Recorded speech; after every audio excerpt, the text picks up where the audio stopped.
Mari kita berdoa. Bapa yang penuh kasih setia, pada saat ini kami akan memulaikan kegiatan acara kami sepanjang Sabat ini. Baik acara keluarga, acara rumah tangga yang nanti akan kami sampaikan, acara anggota bekerja, dan bahkan acara sekolah Sabat. Dan sampai dalam pemberitaan firman Tuhan, dalam acara khotbah, kami serahkan ke dalam tangan-Mu. Tuhan, kami rindu Roh Kudus menyertai kami semua. Sehingga semua bagian pelayanan ibadah di Sabat ini boleh menjadi berkat bagi seluruh umat-umat Tuhan yang mendengarkan setiap pekabaran firman-Mu. Inilah doa kami Bapa di sorga. Kami sudah berdoa dalam nama Yesus, Juru Selamat kami. Amin. Baik, saudara-saudaraku, pada saat ini untuk pembahasan rumah tangga dengan judul adalah bagaimana kita memahami kebutuhan-kebutuhan dalam keluarga kita. Mengapa kita ingin menikah? Tentunya supaya ada sukacita, supaya ada kebahagiaan ya dalam pernikahan. Dan tentunya di sepanjang hidup kita ini ya, kita mengharapkan agar pernikahan kita ini boleh menjadi keluarga yang ideal. Ya, walaupun kita menghadapi banyak masalah-masalah, ya, tantangan-tantangan, pergumulan-pergumulan, namun kita berharap agar pernikahan kita ini adalah pernikahan yang kuat, indah, dan ideal. Mari kita lihat beberapa kebutuhan-kebutuhan yang perlu kita pahami dari dalam keluarga. Yang pertama, kebutuhan istri. Yang kedua, kebutuhan suami. Dan yang ketiga, kebutuhan dari anak-anak. Apa saja yang menjadi kebutuhan istri? Yang pertama, kebutuhan akan cinta dan kasih sayang. Ya, cinta ini sangat penting untuk kelangsungan kehidupan kita.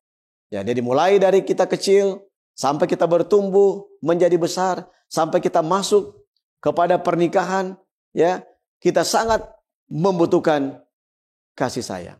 Dan seorang wanita atau seorang istri, dia sangat membutuhkan kasih sayang dari suaminya. Ya, dia perlu untuk dihargai. Bahwa kebutuhan seorang wanita adalah perhatian dan kasih sayang ya, yang romantis.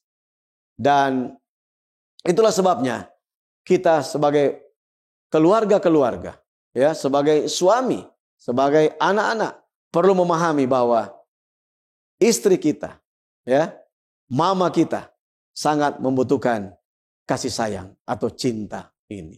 Berikanlah dia rasa kasih sayang setiap waktu.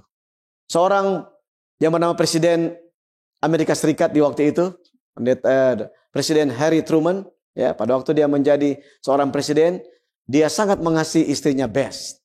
Ya, dari mereka belum menikah sampai mereka menikah, ya, mereka sangat menyayangi. Dan Harry Truman, dia memberikan kasih sayang kepada istrinya. Ya. Poin yang kedua adalah kebutuhan akan keamanan emosional. Jadi secara emosi, ya, tentunya manusia ini penuh dengan keterbatasan, ya, dan penuh dengan perbedaan-perbedaan. Namun di dalam kehidupan keluarga, baiklah para suami, ya, untuk dapat melihat kebutuhan keamanan emosional daripada seorang istri, ya, bahwa seorang istri mengharapkan supaya suaminya, ya, mengabulkan apa yang diminta oleh istrinya. Jadi, mengapa? Karena itu menyatakan bukti cinta suami kepada istrinya. Ya, seorang suami akan dapat memuaskan kebutuhan emosi istrinya dengan membuat istrinya tahu bahwa dia adalah satu-satunya baginya. Sering suami terlalu sibuk dengan pekerjaannya sehingga dia banyak membiarkan istrinya. Jadi perlu ada kebersamaan suami dengan istri karena istri membutuhkan keamanan secara emosional, ya. Yang berikut, kebutuhan istri adalah kebutuhan akan apresiasi. Ya, penghargaan tentang apa yang dikerjakan oleh istri. Jadi seorang suami, dia harus terlibat di dalam pekerjaan-pekerjaan istri.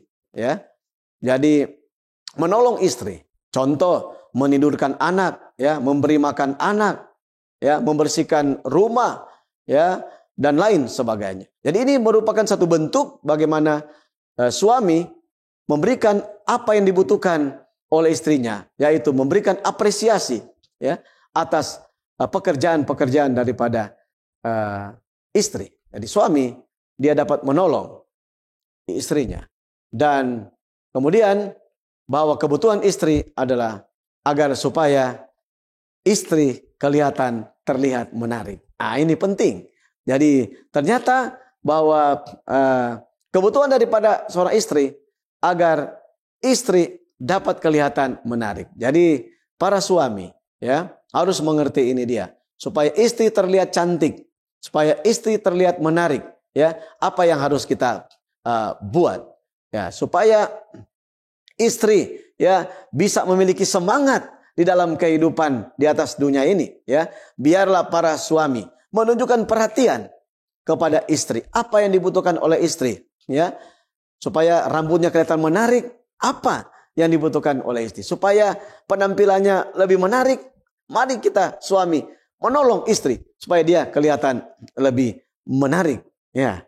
Nah, inilah yang menyebabkan sehingga para istri akan dekat dengan suami. Istri kita perlu adanya juga sebuah pujian, penghargaan di rumah, ya. Contoh bagaimana kita mengatakan ungkapan saya sayang kamu, ya.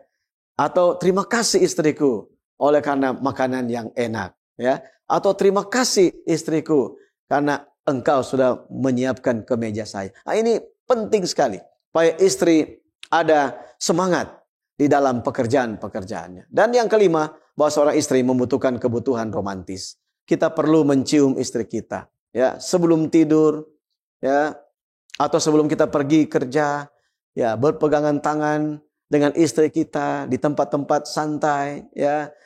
Kemudian kita menjamu istri kita di dalam acara-acara sosial, ya.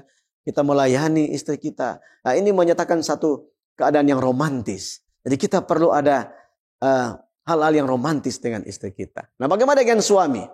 Ya, bahwa seorang suami membutuhkan kekaguman, ya, kemampuan dan karakternya. Jadi seorang suami membutuhkan kekaguman dari istri. Jadi marilah istri kita kagumi orang punya suami. Apa yang dia buat, penampilannya, karakternya. Ya, yang poin yang kedua adalah bahwa seorang suami perlu menerima dukungan. Jadi mari para istri, ya, untuk mendukung suami kita di dalam pekerjaan-pekerjaan. Perlu ada dukungan, perlu ada support.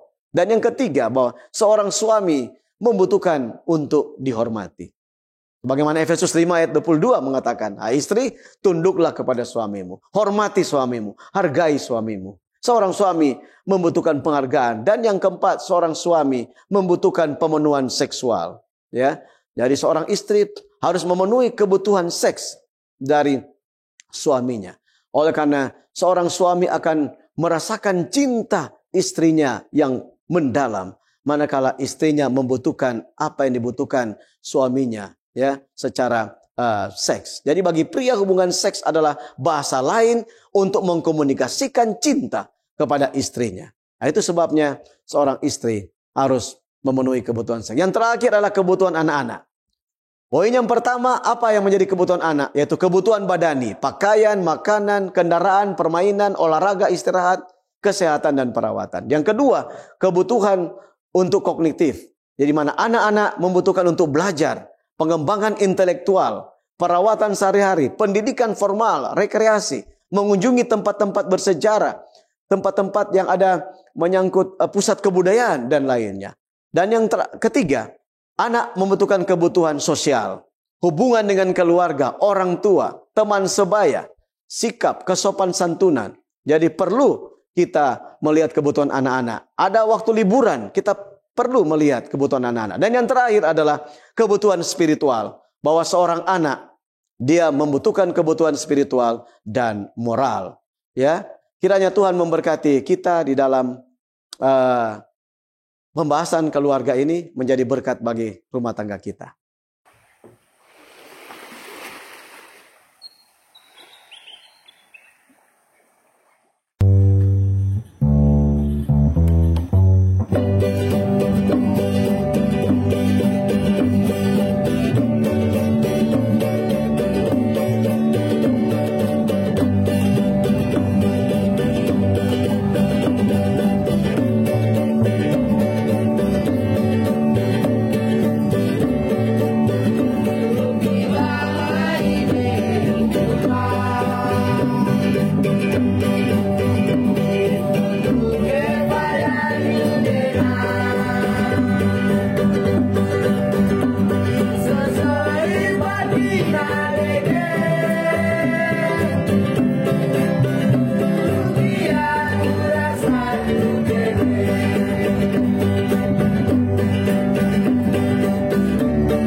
Shalom, berjumpa lagi dalam program pendalaman Alkitab melalui pelajaran Sekolah Sabat bersama dengan kami Cornelius Media. Kita tiba pada pelajaran yang ke-12 dengan judul Para Pendahulu. Dan kiranya saudara-saudara sekalian telah membaca dan mempelajari pelajaran Sekolah Sabat kita pekan ini. Dan biarlah diskusi ini dapat menambah dan memperdalam pengetahuan kita tentang topik pekan ini. Sebelum kita lanjutkan, mari kita berdoa. Bapa kami yang bersemayam di dalam kerajaan surga, kami bersyukur berterima kasih untuk berkat yang Tuhan berikan, dan saat ini Tuhan kami akan mempelajari pelajaran Sekolah Sabat. kiranya hikmat dari surga akan menyertai kami, sehingga kami dapat memahami dengan baik apa yang kami pelajari lewat pelajaran ini. Inilah doa kami Tuhan, terima kasih di dalam nama Yesus kami berdoa. Amin. Nah saudara, dalam pendalaman kita pekan ini, saya Pendeta Felix Gosal akan ditemani oleh Pendeta Widodo Purwanto. Dan seperti biasa ada 4 bagian dari pendalaman Alkitab kita. Yang pertama kita akan melihat dasar Alkitabiah. Kemudian yang kedua kita akan menggali makna ayat hafalan. Dan yang ketiga kita membahas pokok-pokok bahasan dari hari per hari pelajaran kita pekan ini. Dan yang keempat, yang terakhir, kita akan melihat aplikasi penerapan dari pelajaran pekan ini. Nah mari yang pertama, mari kita lihat dasar firman Allah. Nah, di dalam dasar firman Allah pelajaran kita pekan ini, yang pertama kita bisa melihat Daniel pasal 2 ayat 31 sampai 45. Di dalam pasal ini, Daniel menjelaskan mimpi Raja Nebukadnezar tentang sebuah patung besar dari berbagai bahan yang kemudian dihancurkan oleh sebuah batu. Nah, patung ini melambangkan kerajaan-kerajaan dunia yang akan datang. Sedangkan batu tersebut melambangkan kerajaan Allah yang kekal dan tak tergoyahkan. Kemudian kita datang pada Daniel pasal 3 ayat 1 sampai 12 dan ayat 17 dan 18. Di dalam pasal ini kita dapat melihat Raja Nebukadnezar kemudian mendirikan patung emas dan memerintahkan semua orang untuk menyembah patung tersebut. Tetapi ada 3 orang, yaitu Sadrak, Mesak, dan Abednego. Mereka menolak karena iman mereka kepada Allah. Mereka lalu dilemparkan ke dalam perapian yang menyala-nyala tetapi diselamatkan oleh Allah. Dan mereka berkata bahwa Allah pasti akan menyelamatkan mereka atau sekalipun tidak, mereka tetap tidak akan menyembah Allah lain. Dan di dalam Wahyu pasal 13 ayat 11 sampai 17, kita dapat melihat dasar Alkitabiah yang berikut, yaitu gambaran tentang binatang yang kedua yang muncul dari dalam bumi. Di mana binatang ini memiliki 2 tanduk sama seperti anak domba dan berbicara seperti naga. Binatang ini membuat orang menyembah binatang yang pertama, yaitu Antikristus. Melakukan tanda-tanda palsu dan memaksa semua orang untuk menerima tanda binatang atau tanda 666 di tangan atau di dahi sebagai simbol ketaatan kepada Antikristus. Kemudian dasar yang selanjutnya adalah Roma pasal 1 ayat 18 sampai 25. Di sini Paulus menjelaskan bahwa manusia telah menolak mengenal Allah meskipun bukti yang Allah telah berikan itu jelas. Oleh karena itu Allah menyerahkan mereka kepada keinginan hati mereka yang jahat. Manusia menggantikan kemuliaan Allah dengan berhala dan kesesatan moral, sehingga dosa mereka dimulai dari penyembahan kepada makhluk, bukan kepada Sang Pencipta. Dasar Alkitabiah selanjutnya adalah Kisah Para Rasul pasal 12 ayat 1 sampai 17. Di dalam perikop ini, Raja Herodes membunuh Rasul Yakobus dan menangkap Petrus. Saat Petrus di penjara, jemaat berdoa sungguh-sungguh untuk Petrus. Malaikat Tuhan kemudian membebaskan Petrus secara ajaib dari penjara. Dan ketika ia pergi ke rumah Maria, ibu Yohanes Markus, orang-orang awalnya tidak percaya sampai mereka melihat dia sendiri. Kemudian dasar Alkitabiah selanjutnya adalah Matius pasal 12 ayat 9 sampai 14. Di sini kita melihat Yesus masuk ke rumah ibadah bertemu dengan seorang yang lumpuh. Dan orang Farisi coba menjebaknya dengan menanyakan apakah boleh menyembuhkan pada hari Sabat. Yesus kemudian menjawab bahwa menyelamatkan nyawa lebih penting daripada aturan Sabat. Lalu Yesus kemudian menyembuhkan orang itu dan orang Farisi menjadi marah dan memutuskan untuk membunuh Yesus. Nah saudaraku, mari kita lihat pengertian judul dari pelajaran pekan ini, yaitu para pendahulu. Nah, saudara-saudara, jika kita melihat dalam konteks pelajaran sekolah Sabat, sebenarnya siapa yang dimaksudkan dengan para pendahulu dan apa kisah yang penting dari para pendahulu, baik yang ada di dalam Perjanjian Lama dan Perjanjian Baru. Nah, saudara, para pendahulu dalam konteks pelajaran sekolah sahabat kita merujuk kepada tokoh-tokoh Alkitab yang setia. Mereka setia kepada Allah meskipun menghadapi tekanan, menghadapi penganiayaan atau situasi yang menguji iman mereka. Dan kisah mereka menjadi contoh bagi umat percaya di akhir zaman, terutama dalam menghadapi tantangan yang digambarkan dalam kitab Wahyu. Kalau kita melihat contoh-contoh yang ada di dalam Perjanjian Lama, di situ ada Sadrak, Mesak, dan Abednego, di mana mereka menolak penyembahan patung, meskipun mereka dihadapkan pada hukuman mati, yaitu akan dibakar di dalam dapur api. Kemudian tokoh yang selanjutnya adalah Daniel, tetap berdoa kepada Allah meskipun dilarang, walaupun dia harus dilempar ke dalam gua singa, dia tetap berdoa kepada Tuhan. Ada Nuh di sana, tetap taat membangun bahtera meskipun diejek. Ada Lot yang dipelihara saat Sodom dan Gomora dihancurkan. Ada Yusuf yang tetap mempertahankan integritas. Ada Elia yang berdiri melawan penyembahan Baal meskipun hanya seorang diri. Kemudian juga ada Yeremia yang tetap memerintahkan firman Allah meskipun di penjara. Kalau kita melihat contoh selanjutnya di dalam Perjanjian Baru, ada Yohanes Pembaptis. Tokoh yang dihukum mati karena menegur Herodes. Kemudian para rasul seperti Petrus, Paulus, mereka dianiaya karena memberitakan Injil. Dan contoh yang lain adalah jemaat yang mula-mula, yaitu gereja yang dianiaya, yang tetap setia walaupun mengalami penganiayaan seperti jemaat Smyrna dan jemaat Philadelphia.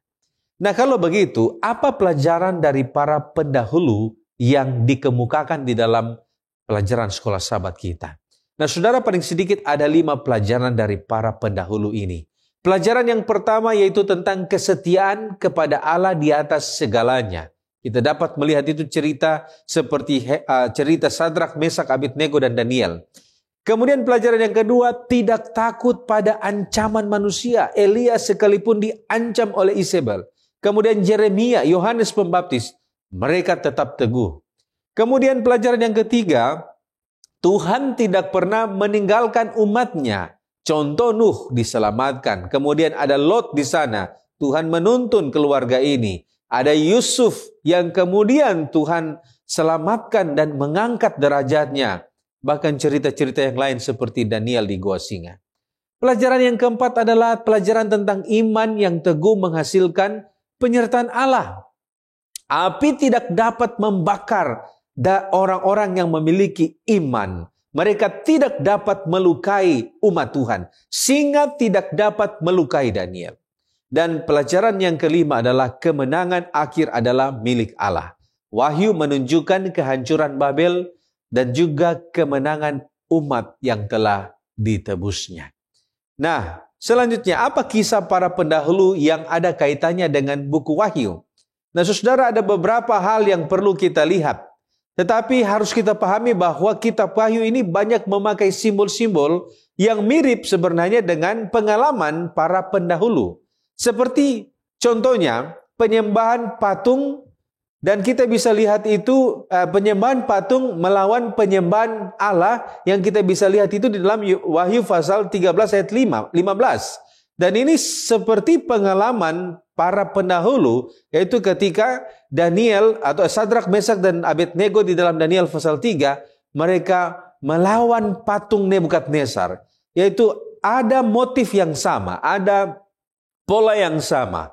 Yaitu pengalaman para pendahulu di mana mereka diperhadapkan untuk menyembah patung. Di Wahyu pasal 13 ayat 15 mengatakan bahwa umat Tuhan juga akan mengalami hal yang sama, yaitu mereka akan diperhadapkan dengan penyembahan. Kemudian yang berikut hubungan atau koneksi yang kita bisa lihat dari pelajaran ini yaitu tentang penganiayaan terhadap umat Allah. Wahyu pasal 13 ayat 7, Sadrak, Mesak, dan Abednego dianiaya, para nabi dianiaya. Di dalam kitab Wahyu juga dijelaskan di dalam Wahyu pasal 13 ayat 7 bahwa umat Tuhan akan dianiaya. Kemudian yang berikut adalah tentang pemeliharaan Allah di tengah krisis. Seperti kisah Elia, dia dilindungi pada saat pelarian. Demikian juga di dalam kitab Wahyu, Wahyu pasal 12 ayat 6 dan juga ayat 14. Ada pemeliharaan Allah di tengah-tengah krisis.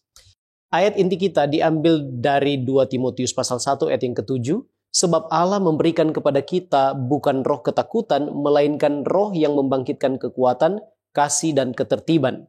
Nah, apa latar belakang 2 Timotius 1? Dan kenapa ditulis dari Paulus kepada Timotius yang melayani Efesus? 2 Timotius adalah surat Paulus kepada anak rohaninya Timotius secara pribadi, sebagaimana tertera jelas di pasal yang pertama ayat 1 dan 2, dan kepada jemaat di Timotius secara umum.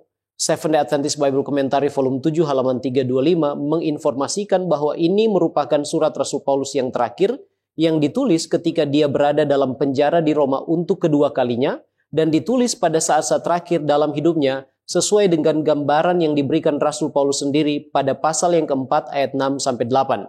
Dalam 2 Timotius 1 ayat 4, dia rindu dan mendesak Timotius untuk menemuinya sebagaimana dikatakan dalam 2 Timotius pasal 4 ayat 9, berusahalah supaya segera datang kepadaku.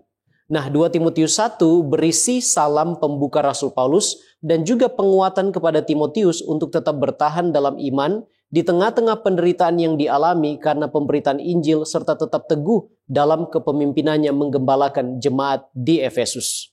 2 Timotius 1 ayat 8 dan 12 katakan, jadi janganlah malu bersaksi tentang Tuhan kita dan janganlah malu karena aku seorang hukuman karena dia, melainkan ikutlah menderita bagi Injilnya oleh kekuatan Allah. Itulah sebabnya aku menderita semuanya ini. Tetapi aku tidak malu karena aku tahu kepada siapa aku percaya dan aku yakin bahwa dia berkuasa memelihara apa yang telah dipercayakannya kepadaku hingga pada hari Tuhan.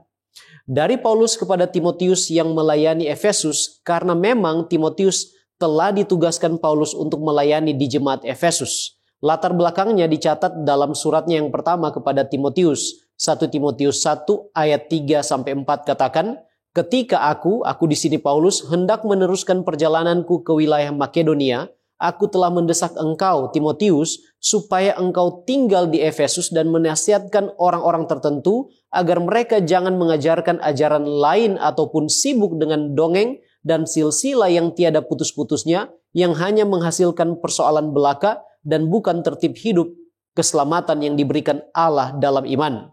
Surat 2 Timotius adalah surat Paulus kepada Timotius yang telah tinggal dan melayani serta menggembalakan jemaat di Efesus.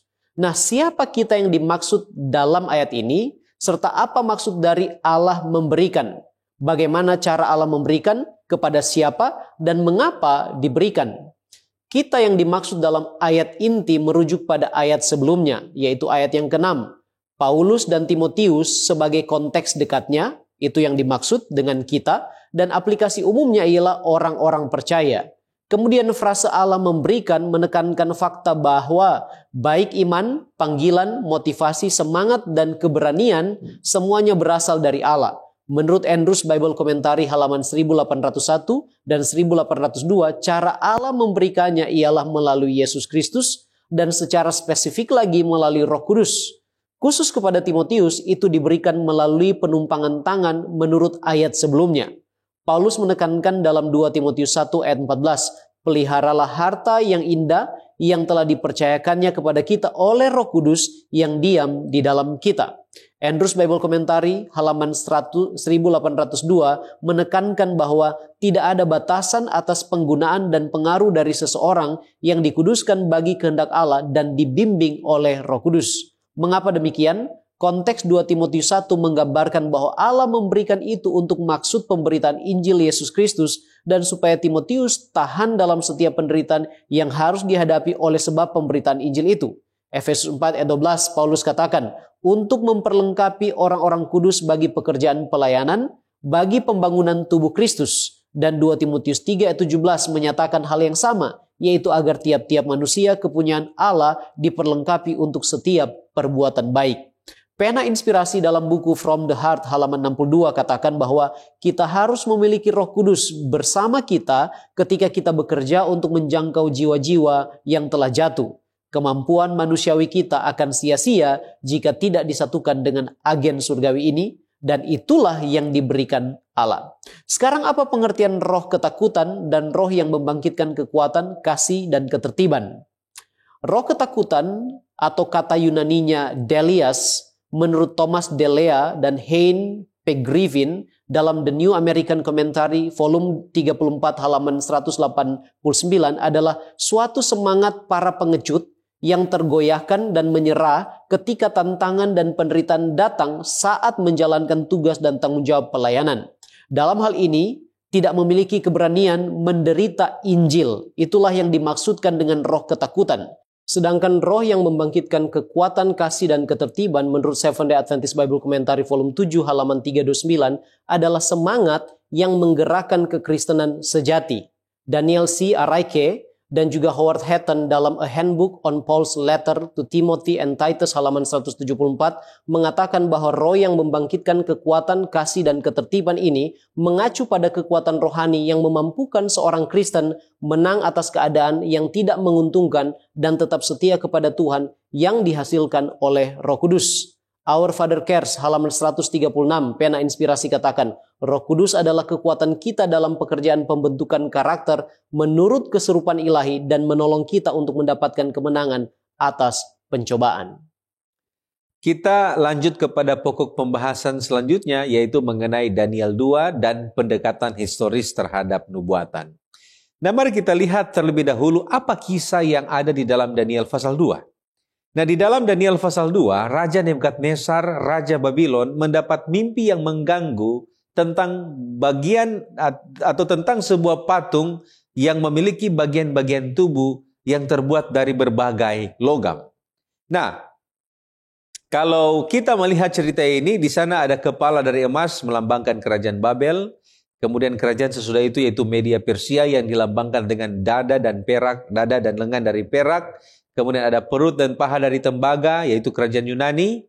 Lalu kemudian ada kaki yang terbuat dari besi, melambangkan kekaisaran Romawi. Dan kemudian kaki yang terbuat dari besi bercampur tanah liat. Ini adalah pecahan kerajaan Romawi yang merujuk kepada Eropa modern. Yang dimana menandakan bahwa mereka ini adalah satu bangsa tetapi tidak bisa bersatu kembali. Tidak bisa dipersatukan, sama seperti besi tidak dapat bersatu dengan tanah liat.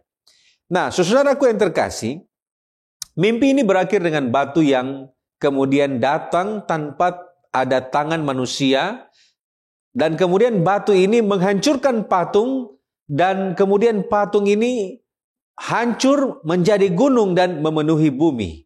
Di mana batu ini adalah lambang dari kerajaan Allah yang kekal. Itu dicatat di dalam Daniel pasal 2 ayat 44 sampai 45. Nah, kalau begitu, mari kita lihat apa pengertian nubuatan apokaliptik dan mengapa nubuatan Daniel pasal 2 ini menjadi landasan dari nubuatan apokaliptik dari seluruh nubuatan kitab Daniel. Nah, saudara yang kekasih, pada dasarnya ada dua macam nubuatan. Nubuatan yang pertama disebut dengan nubuatan apokaliptik dan yang kedua adalah nubuatan klasik atau profetik. Nah, saudaraku yang terkasih, nubuatan klasik itu adalah nubuatan yang bersifat kondisional. Artinya bergantung pada respon umat. Contohnya Yunus dan Niniwe ada perubahan. Semuanya bisa terjadi kalau ada respon. Kemudian yang kedua, nubuatan klasik ini juga adalah nubuatan yang fokus kepada kehidupan sosial dan moral.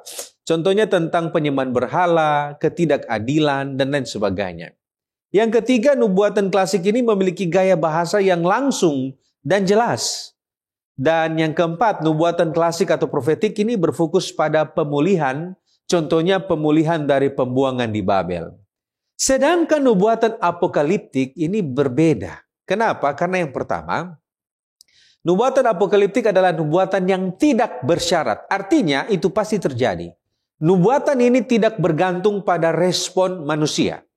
Kemudian yang kedua, nubuatan apokaliptik ini menggunakan simbol-simbol. Jadi gaya bahasanya itu adalah gaya bahasa yang menggunakan simbol-simbol. Ada penglihatan yang misterius yang muncul di dalam nubuatan ini. Yang ketiga, nubuatan apokaliptik ini memberikan gambaran pertentangan yang besar antara Allah dan iblis. Dan yang keempat, nubuatan apokaliptik ini selalu berfokus tentang akhir zaman. Nah, di dalam Handbook of Seventh-day Adventist Theology halaman 785, di sana dikatakan bahwa kata apokaliptik berasal dari kata Yunani yaitu apokalipsis yang berarti wahyu atau pengungkapan. Nah, penggunaan kata apokalipsis pertama yang dibuktikan kebenarannya adalah dalam Wahyu pasal 1 ayat 1, yaitu Wahyu Yesus Kristus atau apokalipsis Yesus Kristus. Jadi dengan sederhana, nubuatan apokaliptik ini adalah nubuatan yang mengungkapkan rencana Allah secara simbolis, sehingga dan seringkali mencakup urutan peristiwa sejarah hingga pada akhir zaman. Nah, oleh karena itu mungkin kita bertanya, mengapa Daniel 2 ini menjadi fondasi dari seluruh nubuatan apokaliptik di dalam kitab Daniel, bahkan kitab Wahyu. Nah, ada beberapa alasan. Yang pertama, karena kitab Daniel atau Daniel pasal 2 ini menyediakan kerangka waktu sejarah dari zaman Daniel hingga akhir zaman. Alasan yang kedua, karena nubuatan Daniel pasal 2 ini menetapkan pola nubuatan yang menjadi dasar nubuatan selanjutnya, yaitu Daniel pasal 7, Daniel pasal 8, Daniel pasal 11. Dan yang terakhir, yang ketiga, alasan kenapa Daniel pasal 2 ini menjadi fondasi karena Daniel pasal 2 ini mengungkap bahwa semua kerajaan dunia bersifat sementara dan akan digantikan oleh kerajaan Allah. Seventh Day Adventist Bible Commentary volume 4 halaman 773 mengatakan, mimpi atau khayal Daniel 2 adalah dasar dari semua visi selanjutnya atau khayal selanjutnya. Semuanya didasarkan pada garis besar sejarah dunia yang sama. Masih di jilid yang sama, halaman 758 Bible Commentary mengatakan, Daniel 2 adalah kunci untuk memahami nubuatan selanjutnya dalam Daniel dan Wahyu karena memberikan struktur dasar tentang pergantian kerajaan dunia. Nah, selanjutnya, apakah nubuatan Daniel 2 sudah semuanya tergenapi? Apakah ada penting bagi kita saat ini dan ke depannya? Nah, mari kita lihat, apakah semua nubuatan kitab Daniel pasal 2 ini sudah digenapi atau belum? Nah, saudara, dapat kita katakan bahwa sebagian besar nubuatan Daniel pasal 2 telah digenapi. Babylon, Media Persia, Yunani, Roma, ini mereka telah jatuh. Mereka bangkit jatuh sesuai dengan urutan di dalam sejarah. Sedangkan perpecahan Roma ke dalam kerajaan-kerajaan Eropa itu telah terjadi pada abad ke-5 Masehi. Dan saat ini kerajaan-kerajaan tersebut tidak pernah bersatu kembali. Itu adalah Eropa Barat. Meskipun banyak usaha yang telah dilakukan seperti pernikahan, aliansi politik, bahkan Uni Eropa, usaha ini gagal. Jadi dapat kita katakan sebagian besar nubuatan Daniel pasal 2 sudah digenapi. Tetapi ada bagian akhir dari nubuatan ini yang belum digenapi, yaitu pada saat batu akan datang menghancurkan seluruh patung itu, dan ini adalah melambangkan kedatangan Kristus yang kedua kali.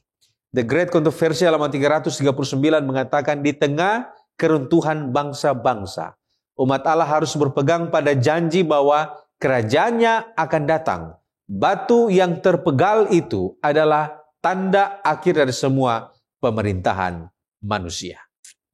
Kita pindah pada pokok pembahasan menyembah patung. Mengapa atau apa tujuannya patung 60 hasta didirikan Nebukadnezar sebagaimana tercatat di dalam Daniel pasal 3? Menurut Andrews Bible Commentary halaman 1024 dan 1025, ada 4 alasan dan maksud mengapa Nebukadnezar mendirikan patung itu. Yang pertama, patung itu didirikan Nebukadnezar sebagai ekspresi keengganan dan ketidaksenangannya untuk menerima rencana Allah baginya dan bagi kerajaannya. Yang kedua, dengan mendirikan patung itu, Nebukadnezar ingin menggantikan pernyataan ilahi dengan keinginan hatinya sendiri. Yang ketiga, patung itu didirikan untuk menggambarkan kepercayaan Nebukadnezar bahwa dia dan kerajaannya akan tetap ada untuk selamanya. Dan yang keempat, patung itu didirikan agar semua tunduk dan menyembahnya. Sekarang apa maksud dan tujuan patung buatan Nebukadnezar harus disembah? Dan mengapa yang tidak menyembah harus dibuang ke dalam dapur api? Dari sumber yang sama dikatakan bahwa keharusan untuk menyembah patung besar yang didirikan Nebukadnezar itu adalah dengan maksud menyatakan ketundukan dan kesetiaan kepadanya, kepada Nebukadnezar dan juga kerajaannya. Masalah ini begitu serius bagi raja sehingga barang siapa yang tidak mau sujud menyembah akan dicampakkan ke dalam perapian yang menyala-nyala. Motivasi Nebukadnezar ialah bahwa ia sendiri bukan Allah yang memiliki kuasa untuk menentukan siapa yang akan hidup dan siapa yang harus mati. Mengapa demikian? Karena menurut Seventh Day Adventist Bible Commentary volume 4 halaman 782, penolakan untuk sujud menyembah di hadapan patung Nebukadnezar dianggap sebagai bukti nyata permusuhan terhadap Nebukadnezar, sang raja, dan juga pemerintahannya. Sekarang apa penyebab ada yang tidak menyembah pada waktu itu? Dan apa pelajaran untuk kita saat ini dari yang menolak untuk melakukan penyembahan kepada patung tersebut? Di antara mereka yang dipanggil pada prosesi peresmian patung Nebukadnezar itu, ada orang-orang Yahudi yang telah diangkut dari Yerusalem ke Babel, yang dalam kepercayaan agama mereka dilarang untuk sujud menyembah kepada patung yang menyerupai apapun juga sesuai dengan apa yang tercatat di dalam hukum Taurat. Didapatilah Sadrak, Mesak, dan Abednego tidak mau sujud menyembah patung Nebukadnezar itu. Mereka telah menerima pendidikan yang benar tentang Allah satu-satunya yang patut disembah. Alfa Omega Jilid 4 halaman 117 katakan bahwa di tengah-tengah orang banyak yang menyembah sujud, itu terdapat 3 orang yang telah bertekad dengan teguh tidak mau berbuat demikian karena hal itu menghina Allah di sorga. Allah mereka adalah Raja di atas segala raja dan Tuhan di atas segala Tuhan. Tidak ada yang lain lagi yang mereka harus sembah. Dengan kata lain, mereka tidak menyembah karena mempertahankan iman dan keyakinan mereka. Mereka katakan dalam Daniel 3 ayat 18, "Hendaklah Tuanku mengetahui ya Raja, bahwa kami tidak akan memuja dewa Tuanku dan tidak akan menyembah patung emas yang Tuanku dirikan itu." Dari pengalaman 3 orang muda Ibrani yang menolak menyembah ini, kita bisa mengambil beberapa pelajaran. Yang pertama, penolakan untuk menyembah akan membawa kita pada ancaman dan hukuman yang mengerikan yang akan menguji serta memurnikan iman kita. Yang kedua, dalam keadaan terancam karena penolakan untuk menyembah berhala, kita tahu bahwa Tuhan tidak akan pernah membiarkan dan meninggalkan kita. Yang ketiga, jika kita tetap teguh pada pendirian iman kita, maka sebagaimana Sadrak, Mesak, dan Abednego menang pada waktu itu, kita pun akan diberikan kemenangan. Alfa Omega Jilid 4 halaman 122 menegaskan, sebagaimana pada zaman Sadrak, Mesak, dan Abednego, begitulah pada penutupan sejarah dunia. Tuhan akan bekerja dengan dahsyat demi keselamatan mereka yang berdiri dengan teguh mempertahankan kebenaran. Ia akan menyertai mereka dimanapun mereka berada. Kehadirannya yang tetap itu akan menghibur dan menolong mereka. Kita lanjut pada pokok diskusi selanjutnya, yaitu menyembah patung lagi. Nah, apa hubungan patung di Daniel pasal 3 dan Wahyu pasal 13 ayat 14-15? Apa persamaannya? Nah, mari kita lihat. Patung yang didirikan oleh Nebukadnezar di Daniel pasal 3 ini adalah, dan juga gambar binatang atau patung binatang di dalam Wahyu pasal 13 ayat 14-15 ini adalah sebuah hubungan simbolis yang kuat sebagai lambang ujian kesetiaan umat Allah di bawah ancaman hukum mati. Jadi ada kesamaan di sana, ada koneksi yang bisa kita lihat, hubungan yang sangat kuat dari kedua cerita ini, yaitu Daniel pasal 3 dan Wahyu pasal 13. Nah, oleh karena itu paling sedikit ada 4 persamaan utama. Yang pertama, kita bisa melihat persamaan tentang perintah menyembah wajib. Daniel pasal 3 dan Daniel pasal 13, Daniel pasal 3 dan Wahyu pasal 13 memperlihatkan ini. Kemudian kita melihat ada konsekuensi dari penolakan. Kalau kita melihat penolakan yang terjadi ini, mereka terancam hukuman mati. Dan itu sama seperti Wahyu 13. Orang yang tidak menyembah patung itu akan dibunuh. Kemudian persamaan yang ketiga yaitu konflik dalam penyembahan. Pertentangan antara penyembah pencipta melawan penyembah ciptaan atau penyembah patung. Kita bisa lihat itu terjadi konflik kesetiaan antara mana yang benar, yaitu setia kepada Allah yang benar atau setia kepada sistem penyembahan palsu. Kemudian kesamaan yang keempat adalah skala penerapan. Kita bisa lihat bahwa Daniel pasal 3 itu mereka teruntuk kepada seluruh undangan yang ada pada saat itu. yang ada di kerajaan Babel, dan Wahyu pasal 13 itu kepada seluruh umat manusia secara global yang ada di atas muka bumi ini. Sehubungan dengan ini, The Great Controversy halaman 445 mengatakan bahwa patung Nebukadnezar adalah simbol dari pemaksaan agama di akhir zaman. Seperti api menyala-nyala di Dura, hukuman akan dijatuhkan pada mereka yang menolak menyembah kuasa antikristus. Nah, selanjutnya di dalam konteks pelajaran sekolah sahabat, apa pengertian penyembahan? Mengapa kita menyembah Allah dan bagaimana bentuk penyembahan kepada Allah? Nah, saudaraku yang terkasih, penyembahan adalah pengakuan tertinggi atas kedaulatan Allah dengan memberikan kesetiaan mutlak kepada Tuhan, baik melalui sikap hati, perkataan kita maupun tindakan kita. Oleh karena itu dapat kita simpulkan bahwa penyembahan itu bukan sekedar ritual. Penyembahan mencakup ketaatan penuh. Matius pasal 4 ayat 10, Yohanes pasal 4 ayat 23-24. Kemudian penyembahan itu adalah melambangkan kesetiaan kita. Kita menyembah apa yang menguasai hidup kita. Kalau kita adalah makhluk ciptaan, maka kita setia kepada siapa yang mencipta kita. Itu adalah sebuah statement, sebuah tindakan bahwa kita ini setia kepada siapa yang menguasai hidup kita.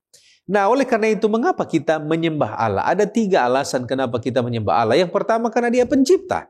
Wahyu pasal 14 ayat 7. Kemudian yang kedua, kenapa kita menyembah Allah? Karena Dia menebus kita. Dia adalah penebus. Yohanes pasal 3 ayat 16. Dan alasan yang ketiga kenapa kita menyembah Allah, karena hanya Dia yang layak disembah. Wahyu pasal 22 ayat 9. Nah, kalau begitu, apa bentuk-bentuk penyembahan kepada Allah? Nah, paling sedikit ada 5. Yang pertama, kita menyembah kepada Allah lewat ketaatan pada firman Tuhan. Itu adalah penyembahan. Yang kedua, kita menyembah Allah melalui memelihara perintah-perintah Allah dalam kehidupan kita. Kemudian yang ketiga, kita menyembah Allah di dalam kesetiaan iman kita. Yang keempat, kita menyembah Allah dengan menyerahkan hidup kita sepenuhnya kepada Allah. Dan yang kelima, kita menyembah Dia dengan menolak terhadap semua sistem penyembahan palsu. The Desire of Ages halaman 189 mengatakan, penyembahan sejati adalah penyerahan hati sepenuhnya kepada Allah. Ritual tanpa ketaatan adalah sia-sia. Selanjutnya, apakah pelajaran patung dalam Daniel pasal 3 dan Wahyu pasal 13 bagi kita saat ini? Nah, saudara, ada beberapa pelajaran penting mengenai penyembahan patung dan juga kehidupan kita saat ini. Paling sedikit ada 3. Pelajaran yang pertama adalah kita harus ingat jika umat Allah akan diuji di akhir zaman sama seperti Sadrak, Mesak, dan Abednego. Perhatikan itu. Persiapkan diri kita. Kita akan diuji sama seperti Sadrak, Mesak, dan Abednego. Pelajaran yang kedua adalah di dalam menjalankan ketaatan kita akan ada paksaan untuk beribadah kepada hukuman manusia atau beribadah kepada ibadah buatan manusia. Dan itu akan dilakukan dengan ancaman hukuman. Jadi sama seperti Sadrak, Mesak, dan Abednego, mereka dipaksa. Dan kalau mereka tidak mau ada ancaman, demikian juga kita di akhir zaman dikatakan kita akan mengalami hal yang sama. Dan yang ketiga, pelajaran yang ketiga, ketaatan kepada Allah adalah tanda yang memisahkan kita dari dunia. Apa yang dapat memisahkan kita dari umat yang kompromi adalah benar-benar taat kepada Allah. Signs of the Times, Mei tanggal 6 tahun 1897 mengatakan, hanya dengan kuasa Allah saja kita dapat setia kepadanya. Terima kasih pendeta. Sekarang kita akan membahas pokok pembahasan penganiayaan gereja mula-mula. Siapa perintis dan bagaimana sejarah gereja mula-mula? Sudah tentu sentral atau pusat dan fondasi dari kekristenan atau gereja ialah Yesus Kristus sendiri. Dalam kitab Kisah Para Rasul, setelah kenaikan Yesus, gereja diawali dengan pergerakan para rasul menurut Kisah Para Rasul pasal 1 ayat 12-14 sampai pada hari Pentakosta. Di antara para rasul ini ada 3 tokoh utamanya yang boleh dikata sebagai perintis, yaitu Petrus yang berkhotbah pada hari Pentakosta, Yohanes yang bersama-sama Petrus berdiri memberikan penjelasan di hadapan Mahkamah Agama menurut Kisah pasal 4, dan juga Yakobus yang memimpin sidang awal gereja di Yerusalem menurut Kisah pasal 15. Mulai dari mereka inilah gereja terus berkembang dan Injil semakin tersiar walaupun menghadapi ancaman dan penganiayaan. Sekarang mengapa perintis dan gereja mula-mula dibenci masyarakat saat itu, bahkan mereka dianiaya dan dibunuh? Pada dasarnya mereka disukai oleh masyarakat. Kisah Para Rasul pasal yang kedua ayat 47 katakan, dan mereka disukai semua orang, dan tiap-tiap hari Tuhan menambah jumlah mereka dengan orang yang diselamatkan. Kebencian, pertentangan, serta penganiayaan muncul atas dasar iri hati, kebencian orang-orang Yahudi atau golongan kafir yang tidak mau menerima ajaran yang dibawa oleh para perintis, gereja, dan juga orang-orang percaya pada waktu itu. Kisah Para Rasul pasal 4 ayat 1 dan 2 memberi informasi kepada kita bahwa ketika Petrus dan Yohanes sedang berbicara kepada orang banyak, mereka tiba-tiba didatangi imam-imam dan kepala pengawal bait Allah serta orang-orang Saduki. Orang-orang itu sangat marah karena mereka mengajar orang banyak dan memberitakan bahwa dalam Yesus ada kebangkitan dari antara orang mati. Karena pemberitaan Injil Yesus Kristus, mereka dibenci, dianiaya, dan dibunuh. Contohnya, Stefanus, menurut Kisah Para Rasul pasal yang ke-7, dia menjadi martir demi Injil Yesus Kristus. Kisah Para Rasul pasal 8 ayat 1b mengatakan bahwa pada waktu itu mulailah penganiayaan yang hebat terhadap jemaat di Yerusalem. Mereka semua, kecuali rasul-rasul, tersebar ke seluruh daerah Yudea dan Samaria. Penganiayaan terhadap gereja dan orang percaya berlanjut, bahkan sampai pada pemerintahan Roma. Sekarang mengapa gereja mula-mula berkembang menjadi banyak dan berbeda falsafah satu dengan yang lain? Ada beberapa faktor yang menyebabkan gereja mula-mula kemudian berkembang menjadi banyak dan berbeda secara falsafah dari satu golongan kepada golongan yang lain. Yang pertama, adanya pengaruh politik, kekuasaan, dan budaya dari zaman ke zaman. Yang kedua, adanya perselisihan internal di dalam tubuh gereja itu sendiri. Yang ketiga, reformasi dan pergerakan Protestan pada abad yang ke-16 yang kita tahu bersama, yang tokoh utamanya yang paling terkenal adalah Martin Luther. Yang keempat, perbedaan pandangan dan penafsiran Alkitab. Inilah yang utama yang menyebabkan adanya berbagai macam denominasi, perbedaan dari satu golongan ke golongan yang lain, dan juga perbedaan sudut pandang dan falsafah dari gereja mula-mula. Pena inspirasi dalam Homeward Bound halaman 259 mengatakan bahwa firman Tuhan tidak memberikan izin kepada individu-individu untuk menetapkan dan memaksakan penilaian mereka. Sayangnya, mereka masing-masing memiliki teori mereka sendiri, pandangan mereka sendiri, dan mengklaim bahwa pandangan mereka sesuai dengan firman Tuhan. Masing-masing memiliki teori dan keyakinan berbeda, serta mengaku memiliki terang khusus dari Tuhan. Akhirnya, mereka menarik diri dari tubuh gereja, dan gereja menjadi terpisah-pisah. Kita lanjut kepada pokok pembahasan mengenai tanda binatang. Nah, apa tanda penyembah Allah dan penyembah patung? Apakah tanda ini sudah menjadi sejarah di masa lalu atau akan terjadi kembali? Nah, saudaraku yang terkasih, tanda penyembahan Allah adalah Sabat hari ke-7 yang ditetapkan sejak di Eden sebagai simbol pengabdian kepada Sang Pencipta. Kejadian pasal 2 ayat 1-3. Sebaliknya, penyembahan patung binatang ini menunjukkan ketaatan kepada hukum manusia. Seperti contohnya hari Sabat yang diubah kepada hari Minggu tanpa ada dasar Alkitab.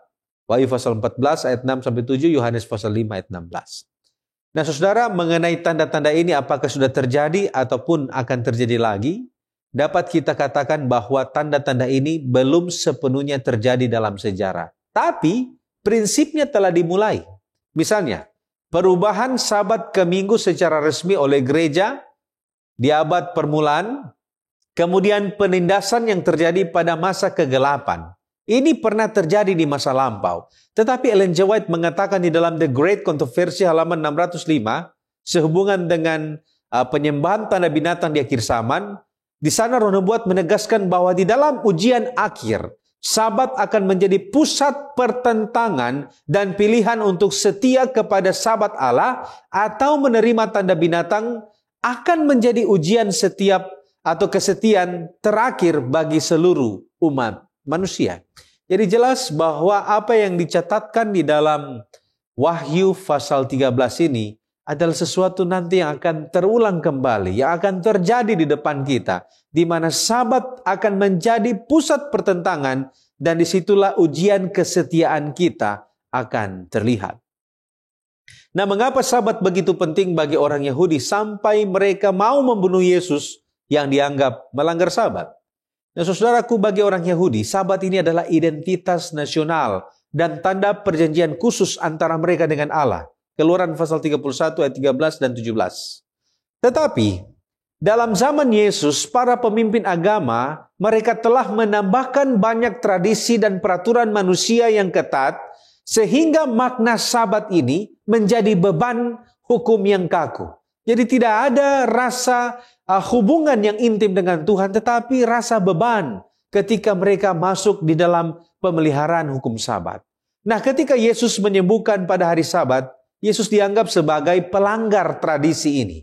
Nah, walaupun sebenarnya Yesus tidak melanggar hukum Tuhan atau hukum Sabat sesuai dengan Alkitab. Nah, di sini kita dapat melihat pola yang sama. Jika orang Farisi menginginkan kematian Yesus karena tradisi buatan manusia, demikian juga pada akhir zaman umat Tuhan akan mengalami masalah yang sama. Kita akan diseret ke dalam ancaman, ke dalam tekanan, ke dalam hukuman oleh karena tradisi yang diciptakan oleh manusia itu sendiri. Nah, mengapa Tuhan menyembuhkan orang pada hari Sabat? Apa pelajaran kepada kita tentang melakukan penyembuhan pada hari Sabat? Nah, saudara, ada beberapa hal yang perlu kita lihat, paling sedikit 3. Yang pertama, kenapa sampai Yesus menyembuhkan orang pada hari Sabat? Karena dia mau menunjukkan bahwa Sabat itu adalah Sabat atau hari yang penting bagi kita menyatakan kasih Allah, bukan beban, aturan, hukum, dan lain sebagainya. Itu yang Yesus ingin sampaikan. Yang kedua, Yesus ingin mengembalikan makna Sabat sebagai hari kelepasan, hari pemulihan, hari belas kasihan, bukan sebaliknya. Dan yang ketiga, Yesus sementara melawan legalisme orang Farisi dan menunjukkan bahwa berbuat baik tidak melanggar Sabat, melainkan menggenapi tujuan hari Sabat. Sekarang kita datang pada pendalaman, yaitu pelajaran hari Jumat. Bagaimana cara malaikat-malaikat dari sorga menolong kita? Contoh bagaimana malaikat dari sorga menolong umat Allah dicatat dalam Kisah pasal 5 ayat 18 dan 19. Dikatakan di sana, mereka menangkap rasul-rasul itu, lalu memasukkan mereka ke dalam penjara kota. Tetapi waktu malam, seorang malaikat Tuhan membuka pintu-pintu penjara itu dan membawa mereka keluar. Great Kontroversi halaman 631 katakan bahwa mereka tampak berpakaian jubah yang bersinar bagaikan kilat. Mereka datang sebagai manusia dalam pakaian jubah musafir. Malaikat-malaikat tampak dalam bentuk manusia kepada umat Allah. Mereka beristirahat di bawah pohon ek pada waktu tengah hari, seperti orang yang sudah letih. Mereka menerima keramah tamahan manusia. Mereka bertindak selaku penunjuk jalan bagi yang sedang bepergian yang tidak mengetahui jalan. Mereka menyalakan api dengan tangannya sendiri di atas mezbah. Mereka membuka pintu-pintu penjara dan membebaskan hamba-hamba Tuhan. Demikianlah caranya malaikat sorga menolong umat Allah. Sekarang apakah malaikat dapat menyerupai manusia saat ini? Ronu Buat katakan dalam buku Adventist Home halaman 445 bahwa bahkan di zaman kita sekarang ini, para malaikat dalam bentuk manusia memasuki rumah-rumah manusia dan dilayani oleh mereka. Dan orang-orang Kristen yang hidup dalam cahaya wajah Allah selalu ditemani oleh para malaikat yang tidak terlihat, dan makhluk-makhluk suci surgawi ini meninggalkan berkat di rumah-rumah kita. Hal ini tercermin dari perkataan firman Tuhan dalam Ibrani 13 ayat 2. Jangan kamu lupa memberi tumpangan kepada orang, sebab dengan berbuat demikian, beberapa orang dengan tidak diketahuinya telah menjamu malaikat-malaikat. Jadi kadang tanpa sadar, kita telah bertemu dan berinteraksi dengan malaikat sorga dalam rupa manusia. Kita tiba pada aplikasi. Apakah bentuk penyembahan patung saat ini? Nah, saudaraku yang terkasih, ada beberapa hal yang perlu kita lihat. Yang pertama, penyembahan patung saat ini adalah bentuk spiritual yang melibatkan penolakan terhadap hukum Allah, terutama hari Sabat, dan ketaatan pada sistem manusia. Ini mencerminkan mentalitas Babylon yang memprioritaskan kekuasaan, kontrol, dan materi. Jadi sehubungan dengan bentuk penyembahan patung saat ini, kita bisa lihat apa yang terjadi pada saat itu. Apa yang terjadi ketika Nebukadnezar memaksakan. Ini semuanya berkaitan dengan kekuasaan, dengan kontrol, dengan materi. Inilah mentalitas Babel. Nah, pelajaran sekolah Sabat kita menyinggung jika ini juga berkaitan dengan kebiasaan-kebiasaan di gereja kita atau mungkin pribadi kita. Kenapa, saudara? Karena kalau kita melihat bahwa bentuk penyembahan patung itu bisa saja kita sementara lakukan saat ini lewat agenda pribadi. Kita memaksakan agenda pribadi. Kita memaksakan ambisi pribadi. Atau kita mau mengontrol orang, menguasai orang. Itu juga dikategorikan sebagai bentuk penyembahan kepada patung saat ini. Seventh Day Adventist Bible Commentary volume 1 halaman 225 mengatakan, Babel melambangkan kebanggaan manusia yang ingin menciptakan kebenarannya sendiri dan menolak ketergantungan pada Allah. Sebagai bagian dari aplikasi dan penutup dari apa yang kita pelajari dan diskusikan bersama, bagaimana cara kita dapat merasakan pertolongan dan penyertaan malaikat saat ini. Mrs. White katakan dalam buku The Truth About Angels halaman 14 dan 15 bahwa malaikat-malaikat Allah ada di sekeliling kita. Seorang malaikat penjaga ditunjuk untuk setiap pengikut Kristus. Para pengamat surgawi ini melindungi orang benar dari kuasa si jahat. Malaikat-malaikatnya ditunjuk untuk mengawasi kita, dan jika kita menempatkan diri kita di bawah pengawasan mereka, maka di setiap saat bahaya mereka akan berada di sebelah kanan kita. Ketika secara tidak sadar kita berada dalam bahaya memberikan pengaruh yang salah, para malaikat akan berada di sisi kita, menuntun kita ke arah yang lebih baik, serta memilihkan kata-kata untuk kita dan mempengaruhi tindakan kita. Mungkin kita sering tidak menyadarinya, namun keajaiban dan mujizat yang terjadi serta hikmat dan tuntunan ilahi menjadi tanda bahwa malaikat sorga berada di sekitar kita dan telah menolong kita. The Review and Herald, Agustus 14, 1888 mengatakan bahwa para malaikat menyertai kita setiap hari untuk menjaga dan melindungi kita dari serangan musuh. Demikianlah kita tidak sendirian dalam peperangan melawan kejahatan. Seandainya tirai penutup disingkapkan, kita akan melihat para malaikat surgawi berperang bersama kita. Puji Tuhan, mari kita tunduk kepala dan kita satu dalam doa. Bapa kekal Allah kami yang bertahta di sorga, kami bersyukur Engkau baik. Engkau beri kami kesempatan untuk belajar dari firman-Mu. Kiranya Roh Kudus-Mu menolong kami ya Tuhan, supaya kami boleh mengerti maksud-Mu dalam hidup kami, dan mampu mempraktekkan pelajaran yang telah kami pelajari di dalam kehidupan kami sehari-hari. Tolong kami untuk tetap setia Tuhan, dan mengarahkan pandangan iman kami pada hari Maranatha yang semakin mendekat. Berkatilah kami masing-masing, serta ampunilah kami dari dosa dan pelanggaran kami. Kami sudah berdoa di dalam nama Yesus Kristus, Juru Selamat kami yang hidup. Haleluya. Amin.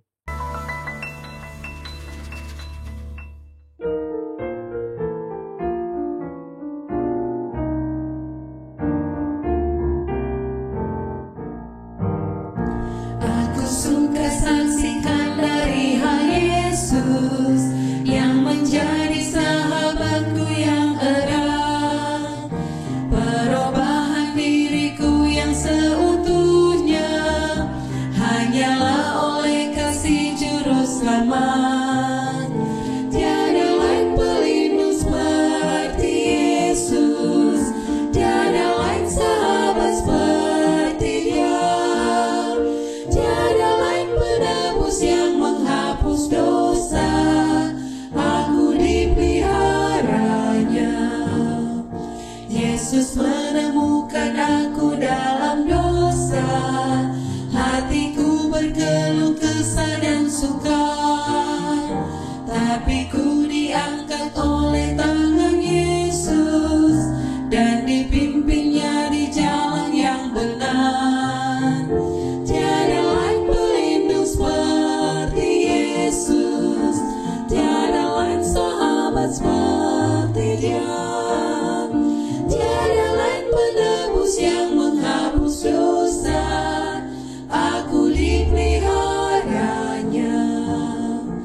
Tiap hari Tuhan beri janji yang baru, bertambahlah aku insaf kasih-Nya.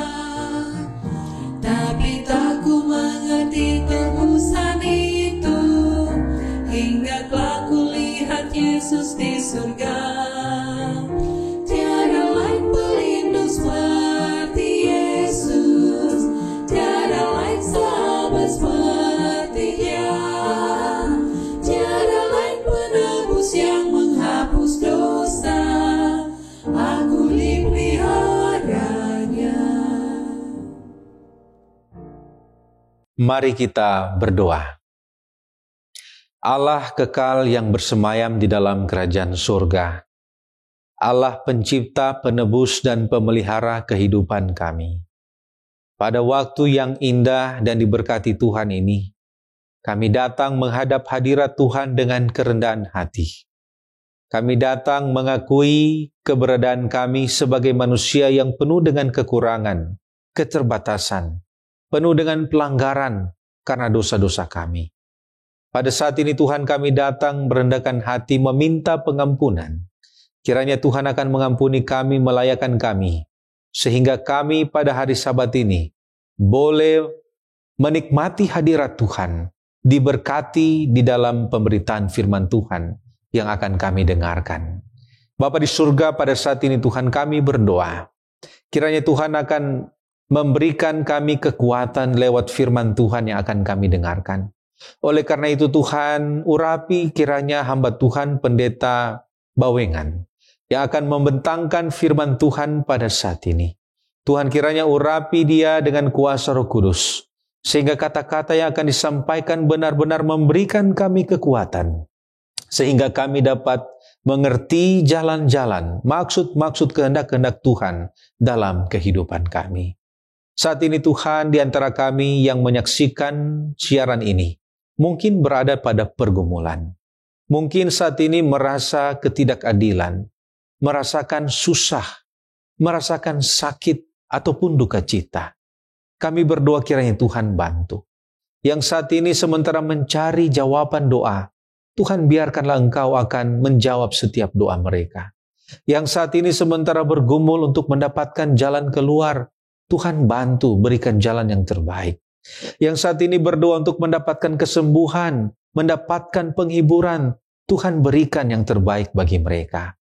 Biarlah kami semua yang menyaksikan siaran ini boleh mendapatkan jawaban, boleh mendapatkan kekuatan, dan biarlah Tuhan kami boleh diberkati di akhir dari siaran ini. Tuhan, kami mau serahkan semuanya ke dalam tangan Tuhan. Pimpin dan sertai kami Tuhan, karena kami sudah berdoa di dalam nama Yesus, yang adalah Tuhan dan Juru Selamat kami. Amin.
I'd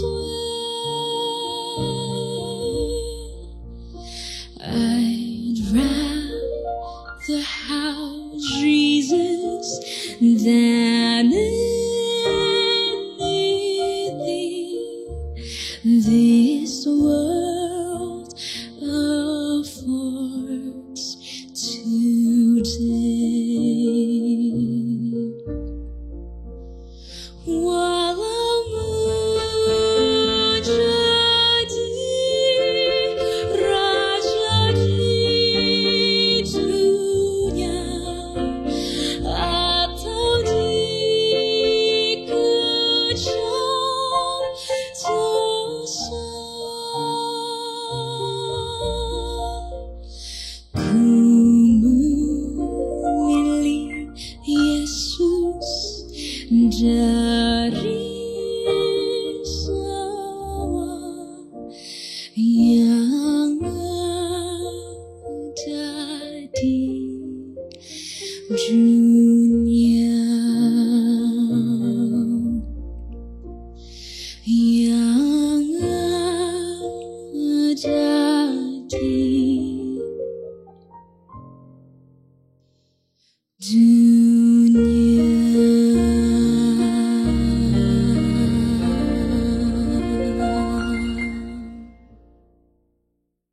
Mari kita berdoa. Bapa kami dalam sorga, pada saat yang indah ini Tuhan, kami akan mempelajari firman-Mu. Biarlah pekabaran firman-Mu dapat menjadi berkat di dalam kehidupan kami. Menuntun kami menjadi umat Tuhan yang setia sampai Engkau datang pada kali yang kedua. Berkati hamba-Mu yang membagikan firman-Mu, pengurapan khusus dari sorga menjadi bagian hamba-Mu. Terpujilah nama Tuhan, di dalam nama Yesus kami berdoa. Amin. Salam damai sejahtera dalam Tuhan kita Yesus Kristus. Shalom. Selamat Sabat dan semangat Sabat. Judul khotbah saya pada Sabat ini adalah musafir. Walau tak sering, tapi kita pernah mendengar orang mengatakan bahwa di dunia ini kita adalah musafir. Kita adalah pendatang. Tempat kita bukan di dunia ini, tapi di surga. Jadi musafir adalah gambaran Alkitabiah yang berharga dan penting, yang menunjuk kepada umat Tuhan. Apa yang diajarkan Alkitab tentang musafir? Ada 3 poin utama yang saya angkat dalam khotbah pada Sabat ini. Yang pertama adalah, mengapa umat Allah disebut musafir dan sejak kapan? Yang kedua, apa tujuan kita disebut musafir? Lalu yang ketiga adalah, apa harapan kita sebagai musafir? Mari kita mulai dengan yang pertama. Mengapa umat Allah disebut musafir dan sejak kapan? Musafir tampaknya berhubungan dengan kejatuhan manusia pertama. Adam dan Hawa ketika berdosa, mereka ditempatkan di luar Taman Eden. Ini adalah akibat dari pemberontakan mereka. Tuhan mengusir mereka dari Taman Eden, jauh dari pohon kehidupan, seperti yang dicatat dalam Kejadian 3 ayatnya yang ke-23. Lalu Tuhan Allah mengusir dia dari Taman Eden, supaya ia mengusahakan tanah dari mana ia diambil. Bahkan di ayat 24, Tuhan menghalau manusia itu. Kata kerja menghalau dalam bahasa Ibrani adalah garas, yang berarti mengusir. Ini adalah kata kerja yang sama yang digunakan untuk merujuk pada aktivitas ilahi saat mengusir orang Kanaan yang berdosa dari tanah mereka. Dalam Keluaran 33 ayatnya yang kedua. Keluaran 33 ayatnya yang kedua berkata, Aku akan mengutus seorang malaikat berjalan di depanmu dan akan menghalau orang Kanaan, orang Amori, orang Het, orang Feris, orang Hewi, dan orang Yebus. Dalam kalimat ayat ini, Tuhan menghalau orang Kanaan. Ini adalah kata yang sama dari Kejadian pasal 3 ayat 23 tadi. Karena diusir dari Taman Eden, maka manusia kehilangan tanah mereka.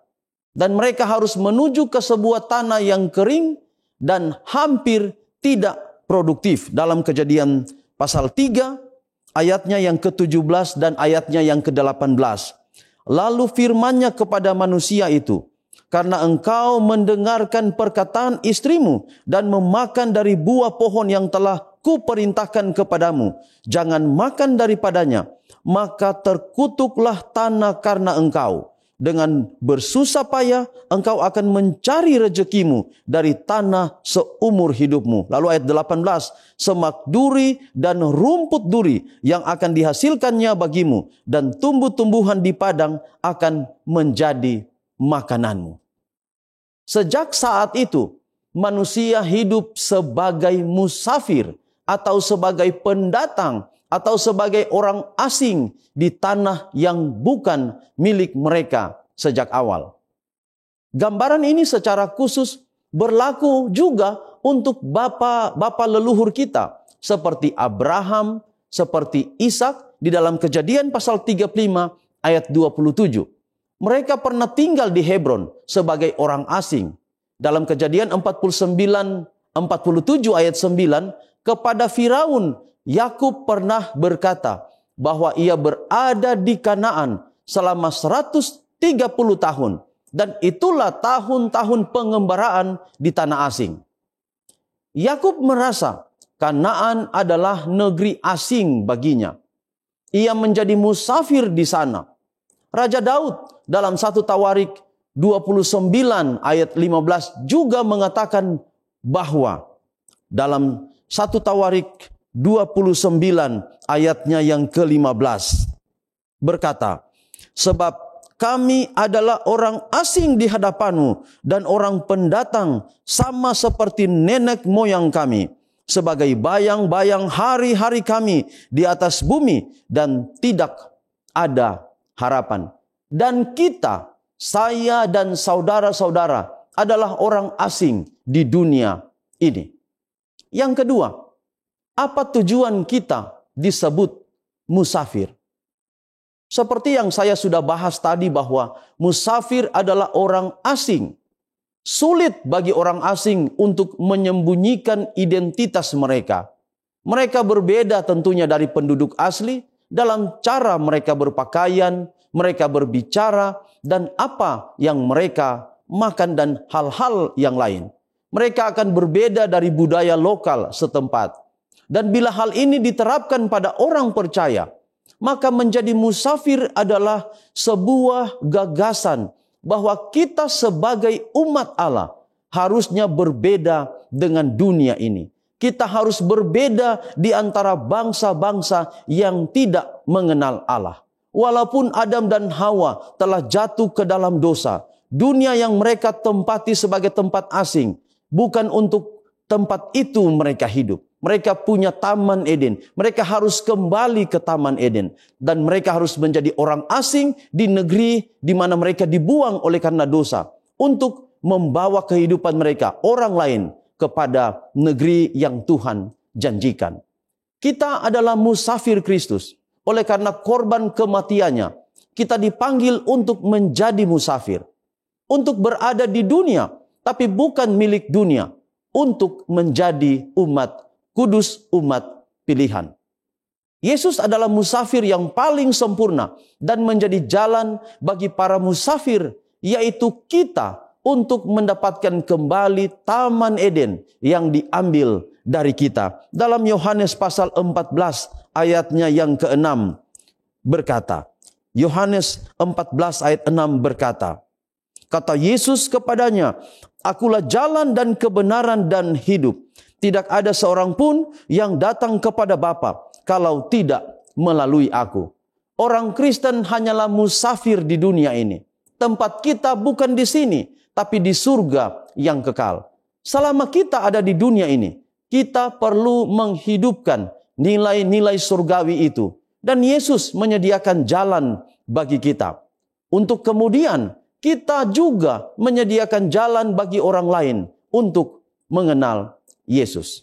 Yang ketiga, apa harapan kita sebagai musafir? Citra umat Allah sebagai musafir juga adalah bagian dari peristiwa akhir zaman. Perjalanan kita bukan tanpa tujuan. Sama seperti Abraham dalam Ibrani 11 ayatnya yang ke-10. Ibrani 11 ayatnya yang ke-10 berkata, sebab ia menanti-nantikan kota yang mempunyai dasar, yang direncanakan dan dibangun oleh Allah. Abraham menjadi musafir dengan sebuah tujuan, bahwa ia akan tinggal di kota Allah. Tujuan akhir dari musafir adalah kita tidak akan tinggal di sini, di dunia ini. Kita akan tinggal di kota Allah yang Allah sediakan bagi kita. Dalam Yohanes 14 ayatnya yang pertama sampai ayatnya yang ketiga berkata, dengan perikop rumah Bapa. Janganlah gelisah hatimu. Percayalah kepada Allah, percayalah juga kepadaku. Di rumah Bapakku banyak tempat tinggal. Jika tidak demikian, tentu aku mengatakannya kepadamu. Sebab aku pergi ke situ untuk menyediakan tempat bagimu. Dan ayatnya yang ketiga, dan apabila aku telah pergi ke situ dan telah menyediakan tempat bagimu, aku akan datang kembali dan membawa kamu ke tempatku, supaya di tempat di mana aku berada, kamu pun berada. Ini adalah janji kepada semua musafir, saya dan saudara-saudara. Allah bermaksud untuk memberikan kepada kita tanah yang lebih baik.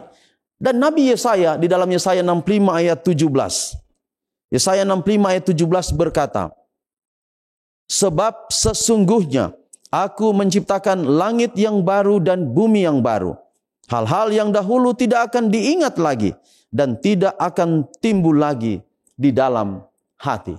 Sebagai kesimpulan, minimal ada 3 pelajaran yang kita ambil dari khotbah pada Sabat ini. Yang pertama, kita memang adalah musafir di dunia ini karena dosa. Kita punya tempat disediakan tanpa dosa, Taman Eden. Tetapi nenek moyang kita harus meninggalkan tempat yang bagus itu, tempat yang baik itu, untuk pergi ke tempat asing. Itu semua terjadi karena dosa.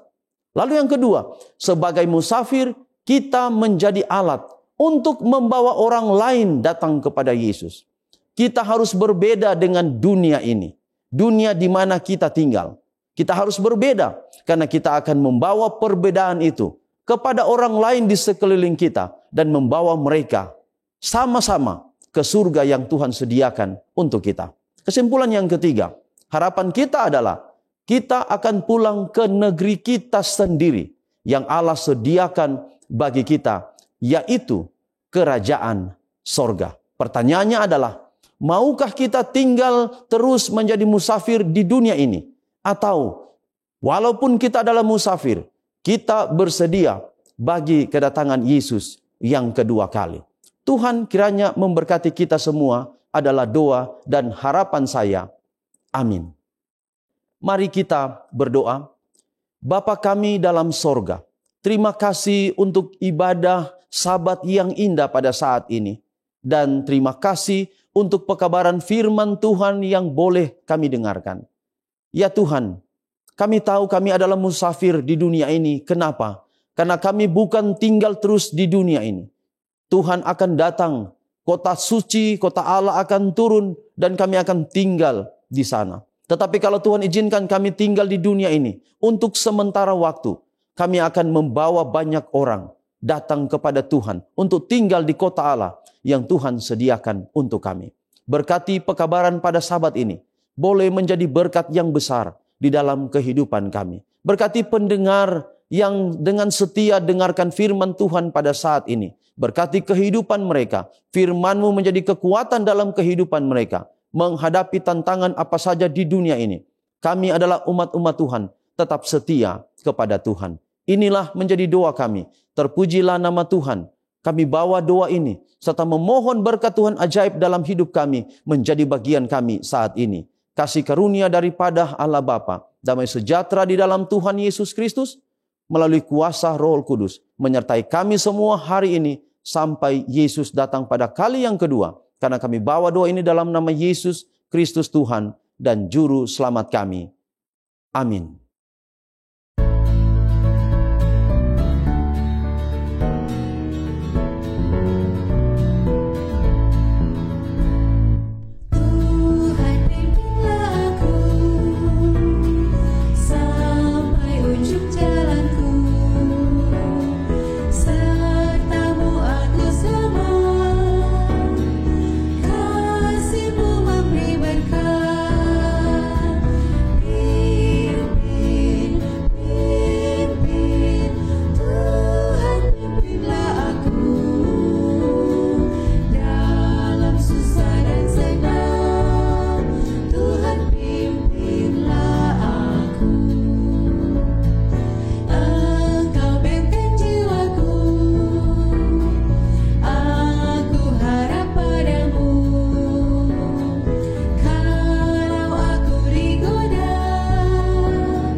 He'll make